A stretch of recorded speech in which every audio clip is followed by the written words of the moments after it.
In the 19th century, people didn't hurry to visit doctors. It's not because they were healthy, and not because they preferred traditional healers. Everyone was afraid of anaesthetics. During the operation, they could be struck on the head with a stick or given poison. Now, everything has changed.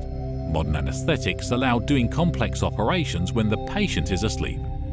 Let's just say that the story of anaesthesia is not so fun, although it started due to unrestrained laughter. The American dentist Horace Wells was very fond of his profession.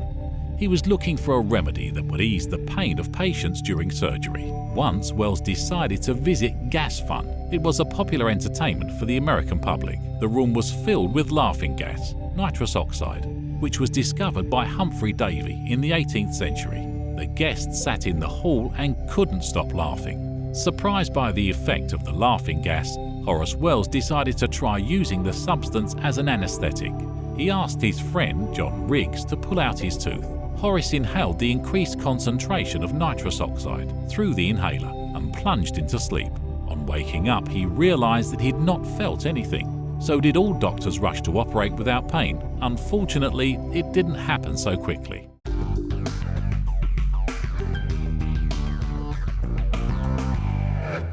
Wells told about his discovery to his student William Morton, and they called colleagues to a presentation at the Boston clinic. The room was full of people, among whom was a man with a bad tooth. Wells made him inhalation with nitrous, and after a moment the patient was unconscious. The dentist installed the tongs and yanked. There was a yell. The narcosis ceased to function. Horace couldn't be justified before his colleagues. But his student William Morton was more insightful. He left the unhappy mentor and on October 16, 1846, in the same hall of the Boston Clinic, performed an operation on the jaw. He used anaesthesia with the addition of ether, on which he had worked about a year. The experiment was a success. Forgotten by all, Horace Wells didn't survive the shame and committed suicide. Only after his death there was a monument erected in Hartford with the inscription Horace Wells, the discoverer of anaesthesia. But Morton, pursued by competitors, lived his last years in poverty.